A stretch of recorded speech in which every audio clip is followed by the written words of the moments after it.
Outdoor art festivals, those rows of white tents that probably show up in your town once or twice a year, filled with beautiful art and artists from all over the country. If you've never been to one, you may think they're full of low-quality, starving artists scraping by, trying to make a few bucks off their art on the weekends. I don't want you kids to think this is what art is. Oh, look at that, really bad. Ah! But the truth couldn't be further from that. These art festivals are full of successful, full-time professional artists who make a good living selling their high-quality artwork, many of whom are highly regarded in the art world and have been doing this for decades. And while aspiring artists often write off art festivals as a viable way to make a living off their art, I'd wager that there are more artists making a living exhibiting in art festivals than artists who make a living solely from gallery sales. So in this video, I'm going to give you 5 reasons why art festivals are better than galleries for selling your artwork. If you're new here, my name is Evan Reinheimer and I'm an artist. I travel around the world and use a kite to lift my camera into the sky to take aerial photographs. I exhibit and sell my work mostly through outdoor fine art festivals around the United States, like the West Hampton Beach Festival of the Arts in New York, where I am this weekend. This is a great art festival and usually one of my best shows of the entire year. Now, I'm not saying that galleries are a bad option for selling art and shouldn't be part of your overall business plan as an artist. Galleries can be a great venue to sell your artwork and have advantages of their own. In fact, I show in a gallery right down the road here in the Hamptons. But art festivals are often overlooked by many artists, and that's a big mistake. In a year, I sell significantly more art at art festivals than I do at galleries. So let's start with reason number 5 why art festivals are better than galleries for art sales. Art festivals are easier to get into than galleries.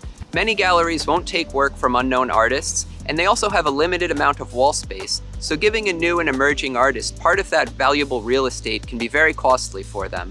Art festivals generally operate on a blind jury system, where the people selecting the artists for the art show don't know who the artist is and only select them based on the sample of work that the artist has submitted. Some smaller art festivals only require you to pay your booth space to participate, so it's even easier to get into shows like that. Plus, art festivals can have 100 to 300 artists exhibiting, and I don't know of any gallery that has that many artists showing at once. Reason number 4. At many art festivals, more people will see your artwork in one weekend than will see your artwork in an entire year at a gallery. Even moderately sized art festivals have thousands of people that attend, and some of the bigger shows can draw well over 100,000 people over the course of just one weekend. That's way more eyes that will see your artwork and potentially buy it than you'll find in many galleries over the course of an entire year. It just makes sense that the more people who see your artwork, the more likely you are to find a buyer for it.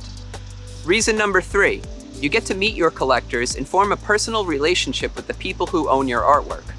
And collectors really like this. Art festivals require artists to be there in attendance with their artwork. This is a major perk for collectors, that they actually get to meet the artists. And because you're there as the artist, you're in total control of how your work is presented to the public and spoken about, because you get to set up your booth and talk about your art directly with the collectors. This gives you a lot of control over how your artwork is sold. This personal connection with the artist is something that collectors rarely get when shopping in a gallery. Reason number 2, you own your collector's information. And what do I mean by this? Well, when an art collector buys your work from a gallery, the gallery rarely shares their contact information for the collector with you. They retain that information for their own marketing efforts.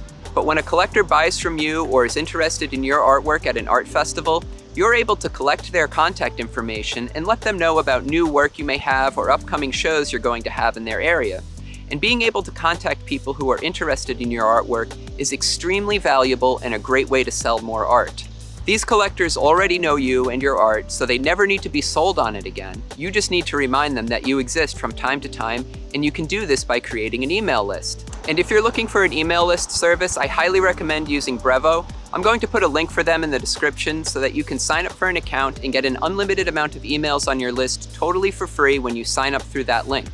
I don't know of any other email service that allows you to have an unlimited amount of emails on your list for free, so that's really a great deal. I'm also going to put a link to my blank email sign-up form that I put out at art shows. It's a great way to collect emails from potential customers. And this brings us to the number 1 reason why art festivals are a better choice than galleries for selling art. But before I get to that, please take a moment to subscribe to my channel here so you'll see more of these helpful videos. And the number 1 reason why art festivals are better than galleries for selling your artwork is that you retain 100% of the sale price of your artwork. Galleries typically take a commission of 40 to 50% on the sale of your artwork. You two paint the stuff, I'll do the rest. I'll be wheeling and dealing, I'll be getting my percent. And while there are a few art festivals that operate on commission, I can think of less than 5 that do. At an overwhelming majority of art festivals, you get to keep the entire amount of your sales. You sell a piece for $1,000, you take home $1,000, and that's pretty sweet. So are you an artist who's looking to try out an art festival? Or maybe you're a longtime festival artist already? Either way, you'll want to go check out this video that I made with my top 5 free resources for festival artists.